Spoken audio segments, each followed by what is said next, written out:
Hello what's up, जय Shriram guys, welcome back to the another video.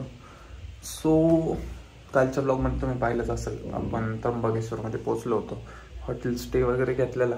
आता 9 वाजलेले आहेत सकाळचे आणि जस्ट उठलेलो आहे, म्हणजे उठून फ्रेश वगैरे झालेलो आहे आणि आता निघालेलो आहे मंदिरात दर्शनासाठी त्र्यंबकेश्वरात. सो जास्त लेट न करता आपल्याला जायचं त्र्यंबकेश्वरला, कारण आजच आपल्याला भीमाशंकर पण कव्हर करायचं आहे. सो कसं काय होतंय, किती वेळ लागतोय, काय होतंय काय माहीत नाही. आता मंदिरात गेल्याशिवाय करायचं नाही. रश आहे का काय आहे त्यावर डिपेंड आहे आता. सो जास्त उशीर न करता डायरेक्ट आपण त्र्यंबकेश्वराचं दर्शन घेऊ. कसं काय व्लॉग होतो आजचा बघत राहा. चॅनलला सबस्क्राईब केलं नसेल तर सबस्क्राईब करून टाका. अजिबात सिरियस मिस नका करू. आपल्या 4 ज्योतिर्लिंगमधलं हे 3रं ज्योतिर्लिंग आहे त्र्यंबकेश्वर ज्योतिर्लिंग. सो व्हिडिओ कंटिन्यू बघा आणि कमेंट करून सांगा नक्की काय काय आवडलं. सो चला, फ्रेश वगैरे झालेलो आहे, डायरेक्ट मंदिरात जाऊ. चला त्र्यंबकेश्वर आतमध्ये. हे काय समोरच आहे की गाडी उगत आणली का चल येत ना बी रोड. तो गाईज मंदिरात एंटर झालेलो आहे. दर्शन वगैरे घेऊयात. कसं आहे काय व्ह्यू तुम्हाला देतो व्यवस्थित. शूज वगैरे काढू पहिले आणि मग. अरे मोबाईल लॉकर काय विषय हो.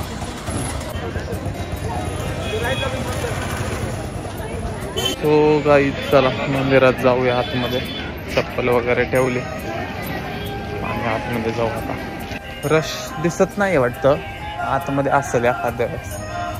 गेल्याशिवाय नाही करायचं. चला आलोय मंदिरात. रश नाही अजिबात, पण वेटिंगसाठी बघा की किती मोठ्या लाईनी आहेत.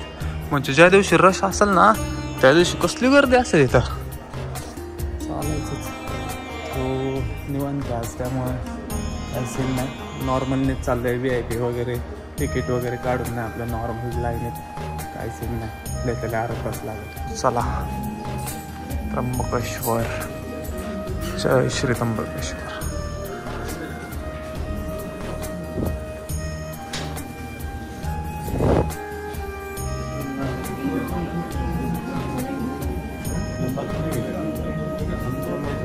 पूरे भारत तथा विश्व में अमृत.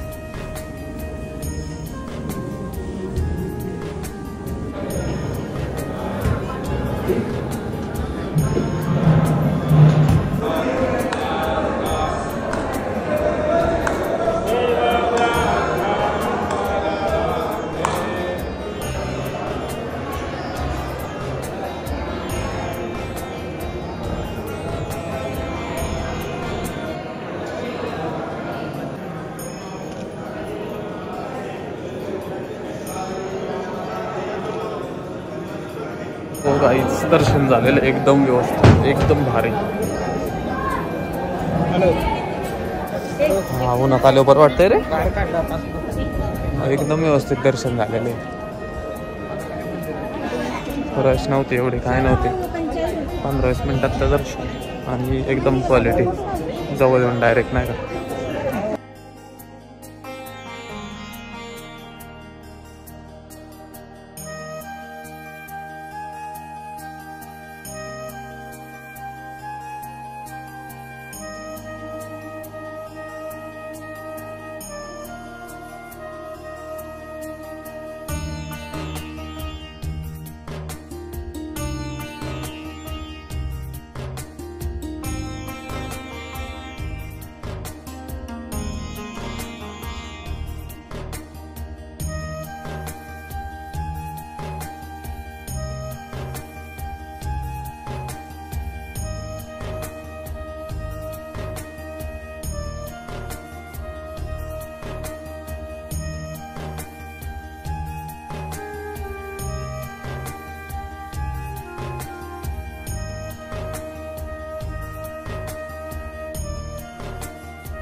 सो गाईच निवांत बसलेलं आहे दर्शन करून बाकड्यावर. मस्त वाटतंय बसायला, एकदम प्रसन्न. मंदिराचा व्ह्यू दाखवतो तुम्हाला. बघा मी जिथून बसलोय तिथून मंदिर बघा कसं दिसतंय. आणि समोर त्रिशूल, भरपूर मोठं मंदिर आहे. असं फिरून अजून तिकडून आहे, अजून तिकडच्या साईडला तर गेलोच नाही, इथंच बसलोय. जरा फोटो वगैरे काढले, सिनेमॅटिक वगैरे काढले, ते तुम्ही पाहिलेच असेल व्हिडिओच्या स्टार्टिंगला. आणि मंदिराचं आता थोडी माहिती देतो तुम्हाला. इथं एक मात्र असं शिवलिंग आहे अख्ख्या जगात की जे असं खाली अंडरग्राऊंड आहे. म्हणजे मोस्टली शिवलिंग तुम्ही पाहिलं असेल असं वरती असतं, पण हे जे शिवलिंग आहे ना ते आतमध्ये असं फुटेजमध्ये तुम्ही पाहिलंच असेल. लय दुर्मिळ फुटेज काढलेले, तो लय स्ट्रिक्ट आहे. मी लय लपून फुटेज काढलेले भाऊ तुमच्यासाठी, फक्त तुमच्यासाठी. सो सबस्क्राईब करायला अजिबात विसरू नका. व्हिडिओ लाईक शेअर कमेंट सगळं करून टाका. सो किती वाजलेले आहेत आता? 10:30 वाजलेले आहेत. 12 वाजता हॉटेलचं चेकआउटचं टायमिंग आहे. तिथून पुढं आपण चाललो आहे महादेवाचंच 900 वर्ष जुनं मंदिर आहे, त्याचं पण दर्शन घेऊयात. आणि तिथून पुढे मग आपलं भीमाशंकरची जर्नी स्टार्ट करूयात. मंदिर म्हणजे इतकं प्रसन्न आहे ना, खरंच काय मी ना 5-6 दिवस झालं नाही केले धार्मिक. म्हणजे ओनली महाकाल, म्हणजे 5-6 दिवस आहे ना ओनली महाकाल. जय शंकर, बाकी काहीच नाही.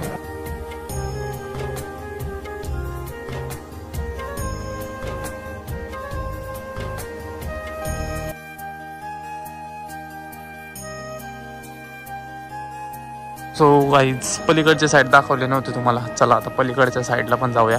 मुख्य प्रवेशद्वार आहे तिकडे, आणि अजून तिकडून एक प्रवेशद्वार आहे. असे 2-3 प्रवेशद्वार आहेत लाईक. आणि इकडचं दृश्य बघा मंदिराचं. अजून इकडे एक शिवलिंग आहे.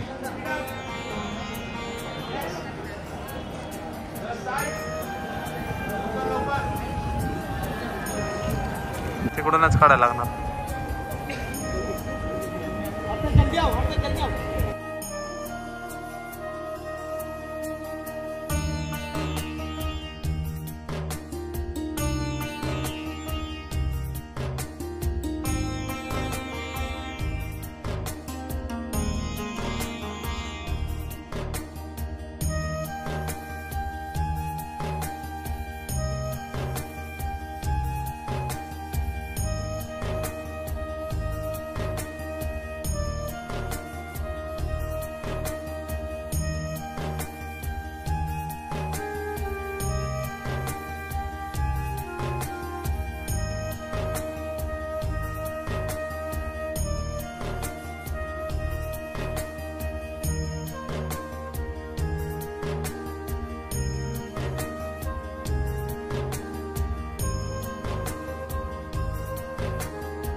भरपूर वेळ टाइम स्पेंड केला, महादेवाचं दर्शन घेतलं. महादेवाला आपल्या सुखसमृद्धी आणि प्रगतीचं साकडं घातलं की बाबा जे प्रयत्न करतोय त्यात यश दे, निरोगी ठेव मला, घरच्यांना, तुम्हा सगळ्यांना.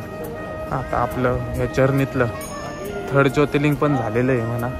सो म्हणजे भाऊ खरंच वयाच्या 23-24 वर्षात असं काही करेल मला खरंच वाटलं नव्हतं की ज्योतिर्लिंग करायचं डोक्यात येईल.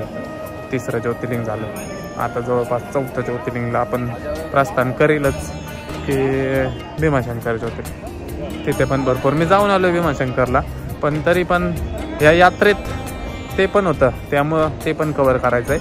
आणि 900 वर्ष जुनं नाशिक सिन्नरमध्ये एक मंदिर आहे, तिथंही जाऊन दर्शन घ्यायचं आहे. म्हणजे खूपच धार्मिक झाले गतच वाटायला लागलं आहे. शेवट काय, जय महाकाल. अंत ही आरंभ आहे, शिव ही अंत आहे. सो चला जाऊयात, फ्रेश वगैरे व्हायचं अजून हॉटेलवर जाऊन, आणि मग नेक्स्ट जर्नी स्टार्ट करायची. नाशिकमधले आपले मित्रमंडळ आहेत ते भेटायला येणार आहेत, त्यांना त्यांच्यापाशी एक थोडा वेळ, परत अंजनी गुफेपाशी जायचं आहे, आणि मग नेक्स्ट जर्नी. सो गाईज एक कडं शोधतोय दादानी, एक कडं आणायला लावलेलं, सापडते का नाही काय माहिती.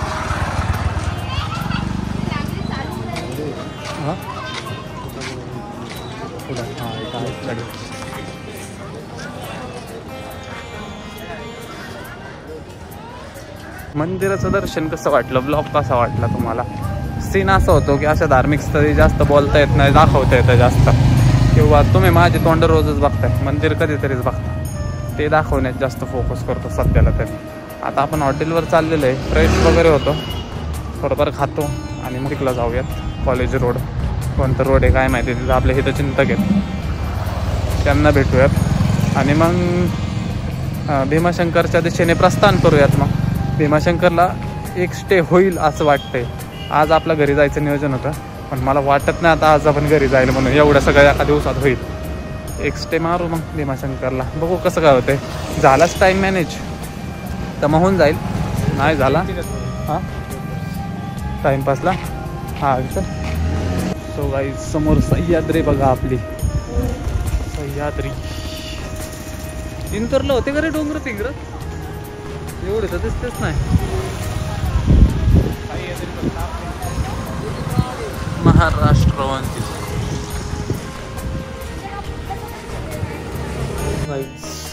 फ्रेश झालेलं आहे, रेडी झालेलं आहे, बॅग पॅक केलेलं आहे सगळे आणि आता निघायची तयारी. सीन असा आहे की पहिलं नाशिकमध्ये चाललेलं आहे कॉलेज रोडला, तिथून खाऊन पिऊन जरा मित्रमंडळींना भेटून मग नेक्स्ट पुढं जायचं तिकडं. सो कसं काय नियोजन होते, मस्त ठरवतोय आपण इकडं जायचं तिकडं जायचं, पण होताना सगळं उलटच होते, नियोजनच बसाना व्यवस्थित. काय हरकत नाही, आपलं कसं काय झालं. हां सो चला जाऊया, 12 वाजलेले आहेत, उशीर न करता नेक्स्ट जर्नी बिगिन्स. निघालेले 12 वाजून गेलेत.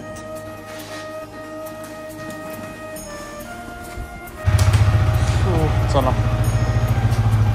झालेलं आहे आपलं 3rd ज्योतिर्लिंग पण, त्र्यंबकेश्वर ज्योतिर्लिंग पण झालेलं आहे. आता राहिलं आहे फक्त 4th भीमाशंकर ज्योतिर्लिंग, ते पण होप सो आज किंवा आज लेट झालं तर उद्या होऊन जाईल. ते पण ब्लॉग बघत राहा, अपडेट मिळत राहिला. आता पुढं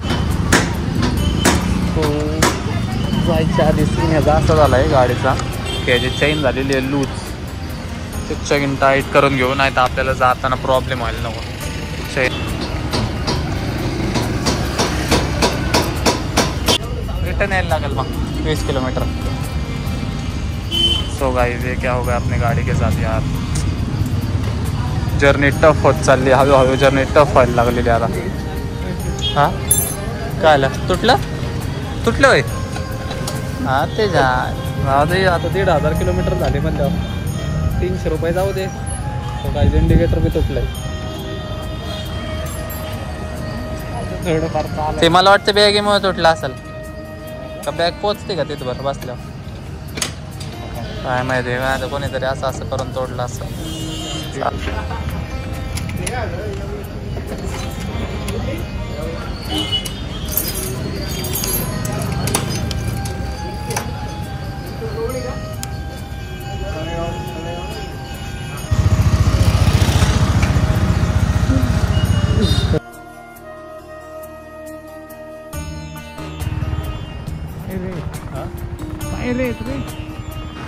सो गाईज नाशिकमध्ये आलो आता, नाशिक सिटीत आलेलं आहे, मरणाचं ट्रॅफिक आहे राव. आता सीन असं आहे मॅगडीमध्ये जायचं आहे,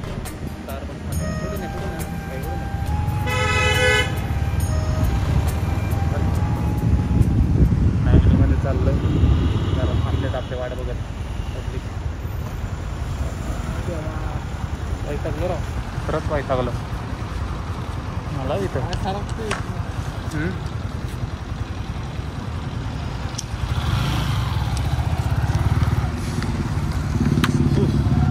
पोचलेले नाशिकमध्ये. जरा दोस्त लोक थांबलेत, जरा त्यांना भेटतो, खातो पितो आणि मग पुढे निघतो.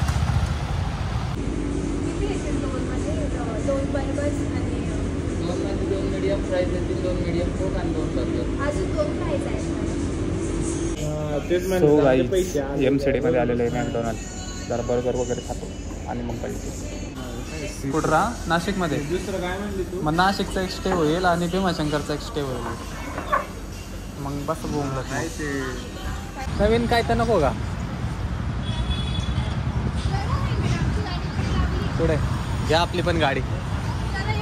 हो बाय बाय बाय बाय. हो का हे बर्गर खा की, बर्गर मोठा सीन झाला काय. हा आणि भाऊ चावी गाडीलाच ठेवून गेलता बाबूजी मॅकडोनल्ड मध्ये. सो चला गाडूया निघूया आता, जाऊया घरी. बर्गर वगैरे खाल्ला, आपले काइंडेस्ट फ्रेंड्स नाशिकचे त्यांनी बोलावलेलं भेटायला, सो त्यांना भेटलो आणि मग आता निघालेलो. चला.